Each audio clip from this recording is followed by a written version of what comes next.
I'm pulling out of my driveway. We all know what that means. It's time for another drive to work.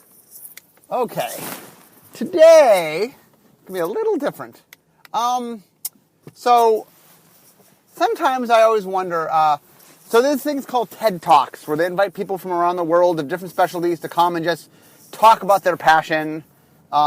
Every year there's a thing called the Game Developers Conference, the GDC, where they have people come and they talk about, their beliefs in games and such. And I always thought one day I'd do a TED Talk or I'd do a GDC talk or something. And I had a speech already, a topic already. And I decided, I don't know if I'm ever doing a TED Talk or doing a GDC talk, but I am doing podcasts. So I thought maybe I would spend today's podcast sharing with you my talk. So I call this Mark Talks. Okay, there's a little guy. 1 second. There's a policeman. I have to slow down so the policeman does not stop me. See, that's what you get to drive to work. Actual, real life interaction. Okay, past the policeman. Okay, so I'm going to talk about my topic of passion. Okay, so here is what... Let me start back in my writing days. So when I was in college, I had a writing professor that I adored. That was one of my favorite teachers I had in college. And she was awesome because she did a really good job of sort of challenging assumptions and just explaining things in ways that you hadn't thought about as a student. So, okay, one day she says to us, if you take the work of any writer and you just look at their body of work, take Hemingway, take Fitzgerald, take some classic writer, and look at all of their work, what you will find is there is some central theme that comes out in their work. That just there is some message that they wanted to give, and that their stories tend to be filtered through that message. And she said, that's not just famous writers, all writers do that. Now, if all writers do that, that means you do that. Now, if there's a theme that you have as a writer, maybe it makes sense for you to figure out what it is.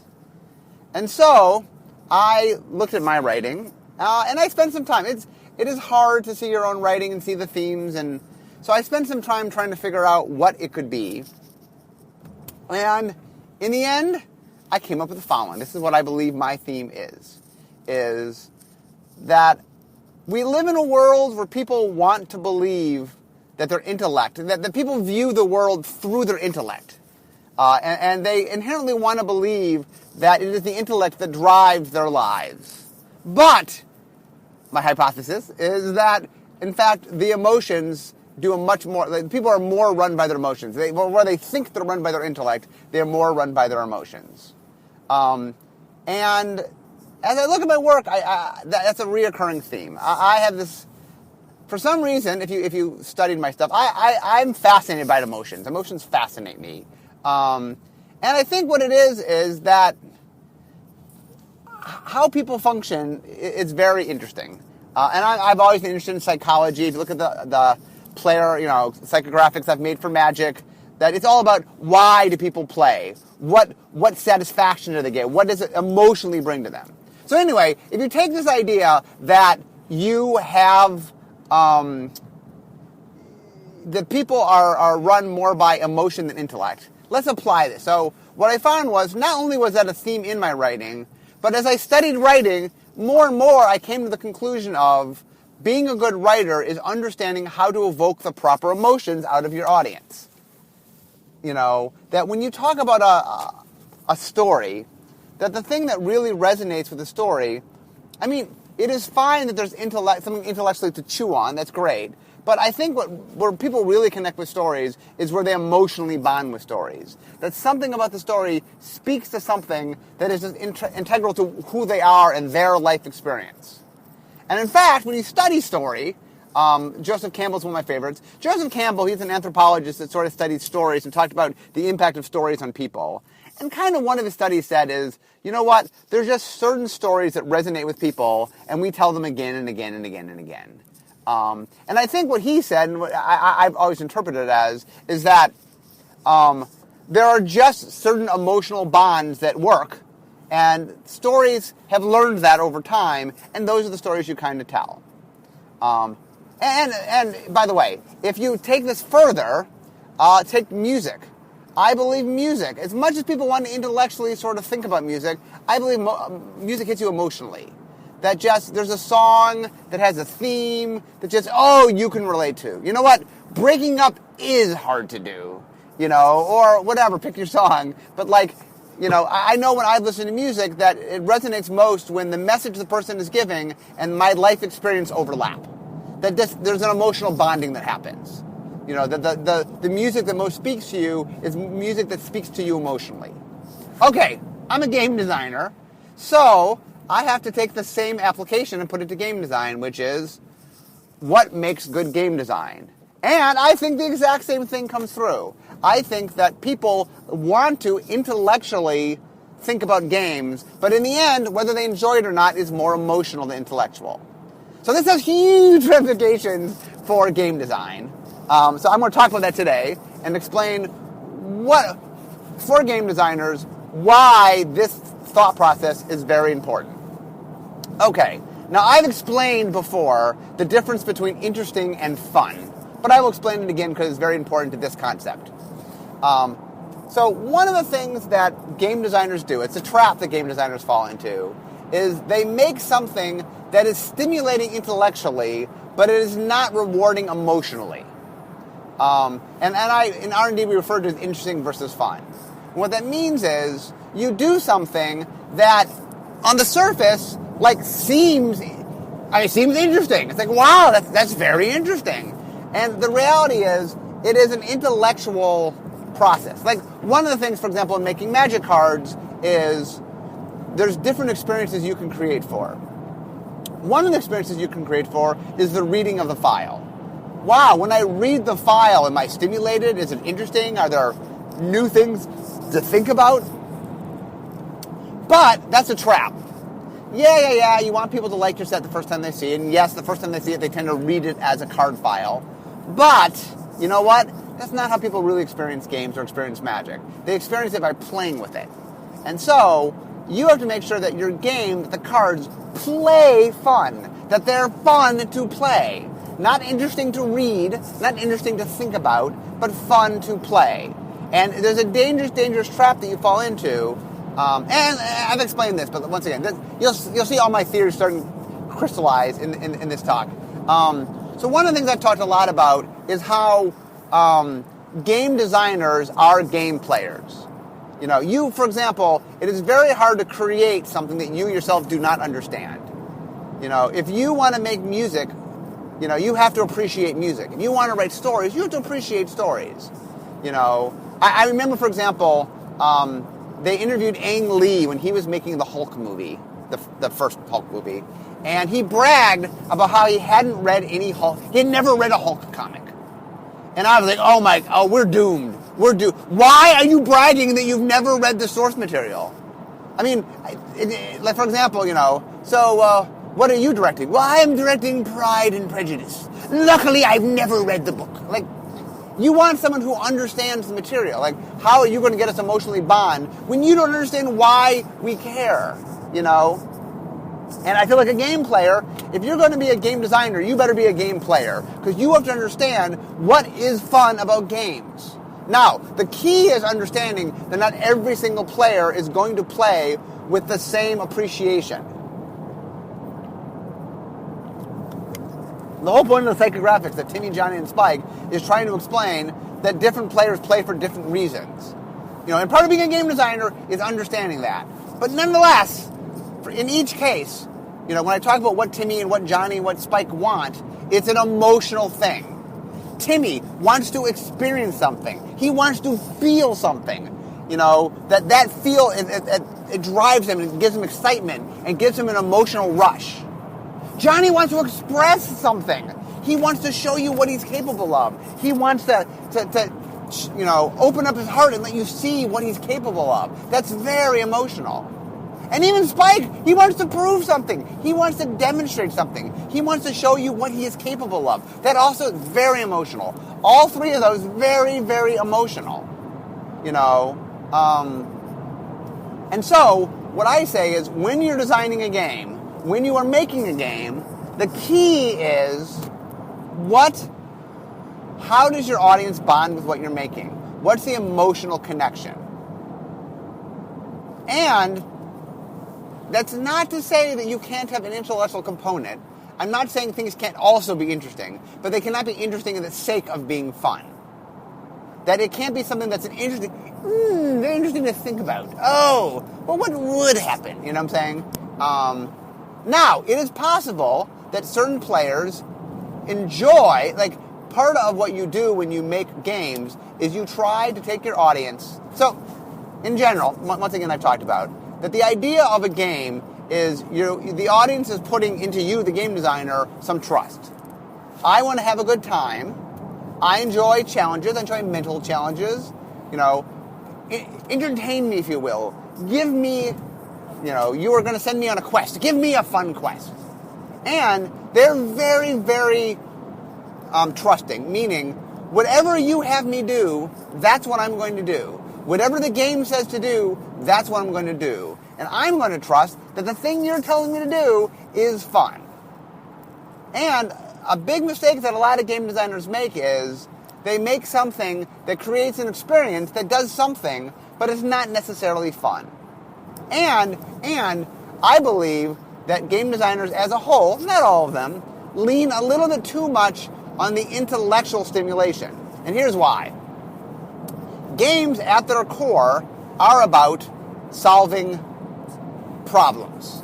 I've talked about this in my 10 things every game needs, right? You need a goal. You need rules. There's obstacles in the way. There's things you have to overcome. There's catch-up features to help you, and there's flavor to give you essence of what's going on. But when you boil it down, essentially, you have a task that you are giving the player to do. You're throwing obstacles in their way, and they are trying to overcome the obstacles to complete the task. But inherent in that is the belief that what they're going to have to do to overcome the obstacles will be something that will be fun. Now, as with anything, the key of the game, and the reason I think people play games, is it's a safe way to do something that's important in life, which is you need to learn in life how to solve problems, how to have challenges, how to lose, how to, have things not go your way. That game playing is a very safe way to learn just valuable life skills that are crucial to what you need to do. Now, the key to that, as a game designer, is you want to create the right amount of tension. You want to make challenge for your audience, for your game player, because if it's too easy, then it's not providing them what they want. But if it's too hard, well, then it's frustrating, and that unto itself causes problems. So you're trying to find the sweet spot of giving them enough obstacle that it's challenging, but not so much so that it can't be done. And sort of the message of today's thing is you are trying to emotionally fulfill them through the thing. That you are trying to give them something that will give them an emotional connection. Now, I know when you're writing stories, my background obviously is writing, when you're writing a story, or even making music or something, it's much more clear that you are trying to emotionally bond with your audience. I think writers and songwriters, and they kind of get that, but I don't know if game designers quite understand in the same way that a game is just as emotional as a story or as a song. That the games that resonate, the games that people tell stories about, the games that connect in people, in their heart, are games in which there's something integral going on that they can bond over. So, for example, I'll use Magic, because that's my game. What drives people in Magic? What about Magic is emotionally fulfilling? And I think, at the core of it, it's the idea of, I have resources at my disposal, and I'm going to pit myself against somebody else. There's something very primal about the idea of pitting yourself against somebody else. Because if you go back in history and you look, man or women, people, have invented so many ways to duel with one another, to fight with one another, in a way that's not life or death. I mean, obviously, there's war and there's actual combat. But what I'm talking about is just look at what people have done for entertainment of their own free will, in which one person pits himself against another person. Why? Why is that? And the answer is that I think one of the things that people need is they need to have connection with other people. And that one of the most primal things about it is, how do I stack up against other people?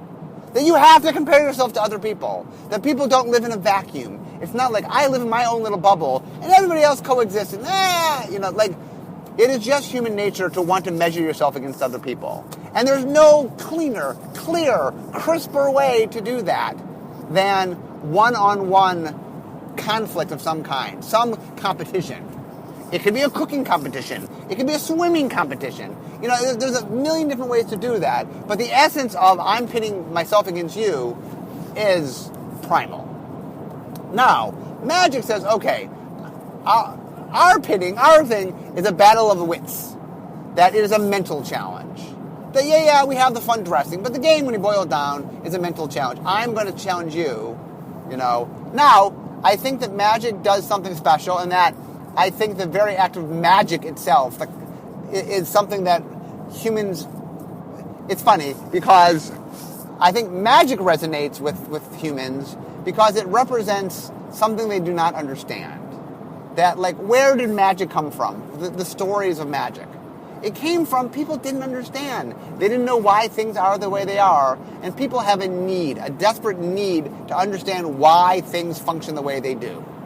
Humans do not do well with why are things the way they are? They are. No, they need an explanation.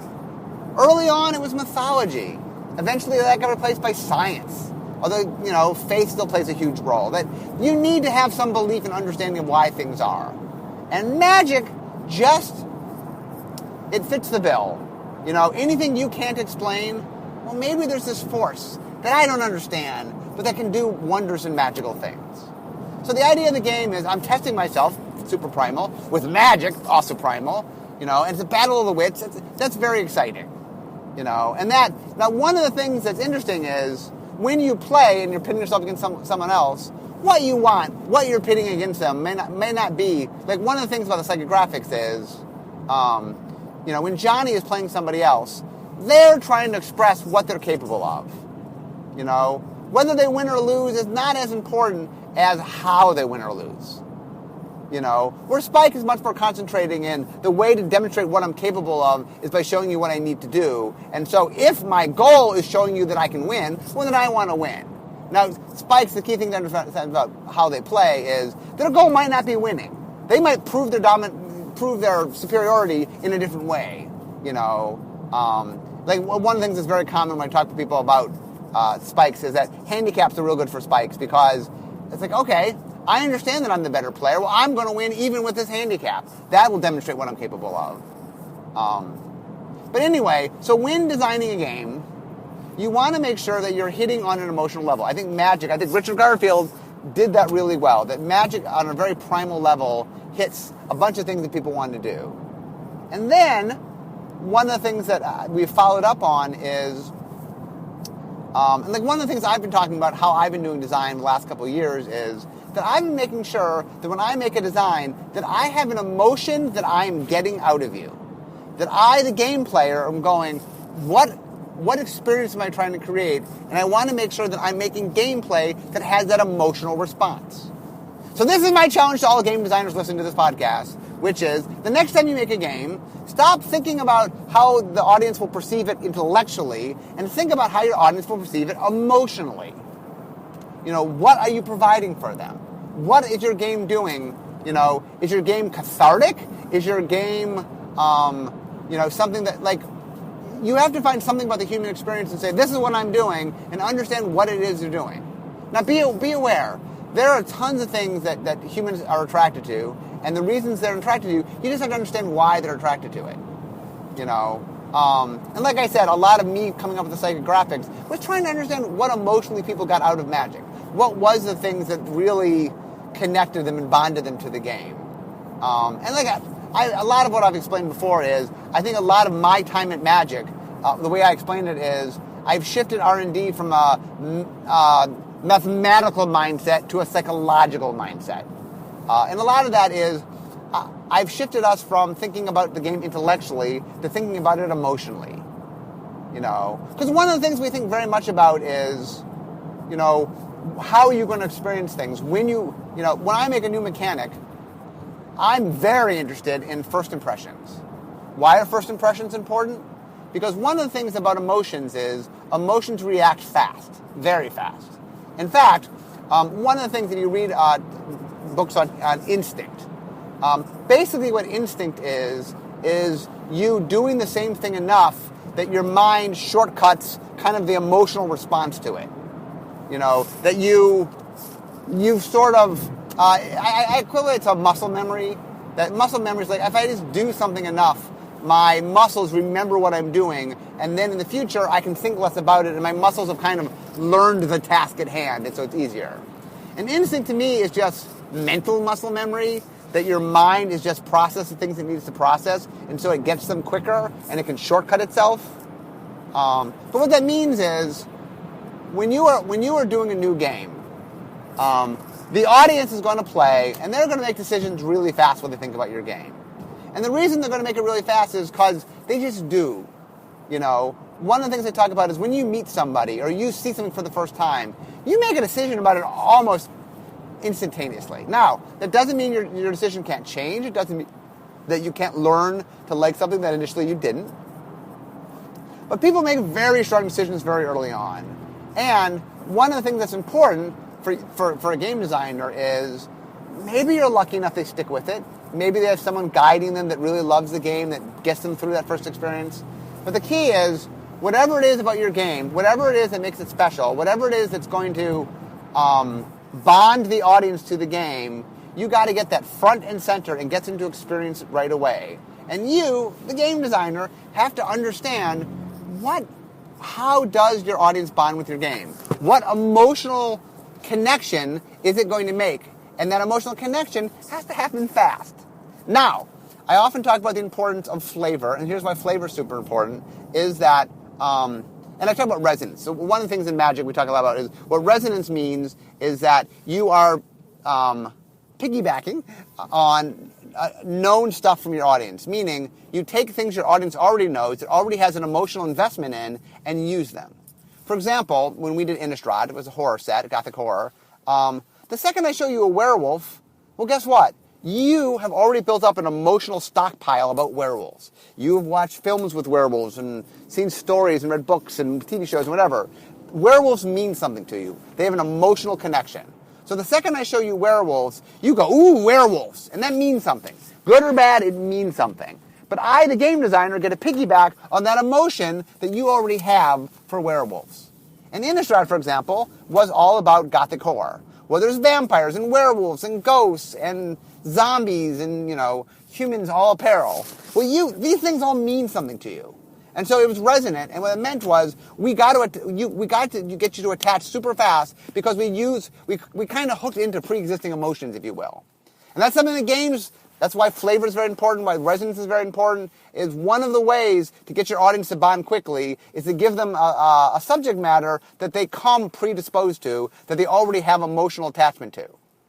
I think one of the things that Richard did in the very first of Alpha was, it wasn't just Magic. If you look at it, the color wheel, which is the core of Magic, is about relatable human things you understand. When I explain the color wheel to people, they nod their head.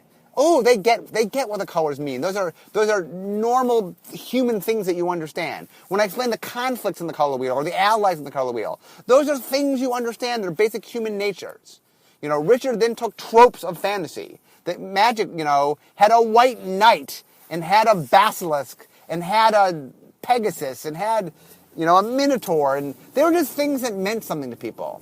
That they weren't all made-up creatures you'd never heard of before. Richard presented it as, it's magic. You know what magic is. And these are creatures you understand and magical spells that you get. There's a lightning bolt and a fireball, and that when you started, Magic had all this resonant stuff built in. It had this pitting of yourself against the other, the mental challenges, the concept of magic. Like, you walked in with all this resonance dripping over you, and you, the player, could emotionally connect to it very fast. You're like, a Pegasus, a Minotaur, a Fireball, a Lightning Bolt. All that stuff you could connect to quickly. One of the things that we do now is we want to make sure that every set we make, there's some emotional bonding. And the way we do that is sometimes we do top-down now. It's the Greek set. It's the Gothic horror set. It's a set inspired by whatever, Sometimes we're revisiting things we've already built up equity in. Oh, we're going back to Ravnica. Oh, yay. We're going back to Mirrodin. That we took things that you knew and the audience had some emotional response to it.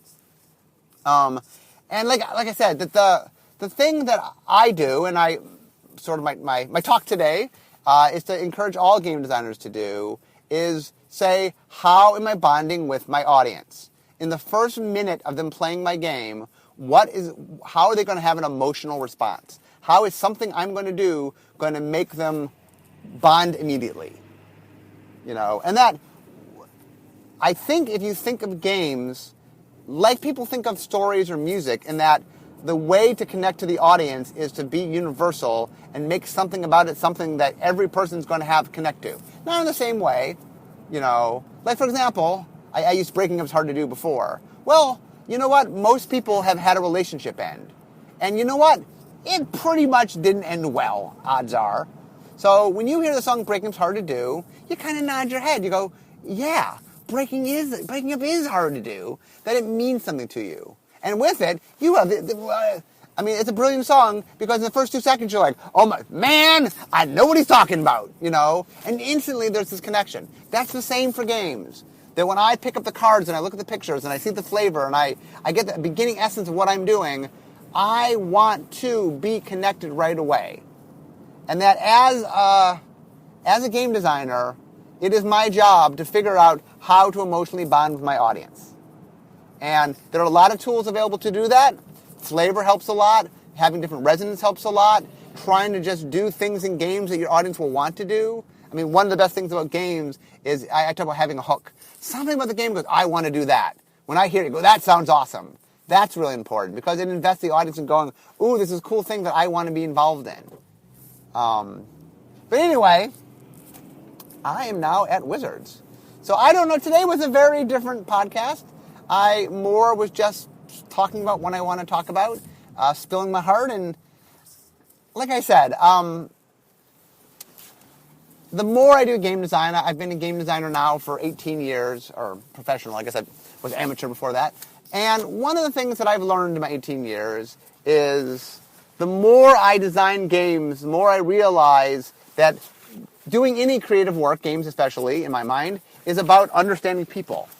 And that what you are trying to do is understand how people function and take the thing you're making and adapt it to people.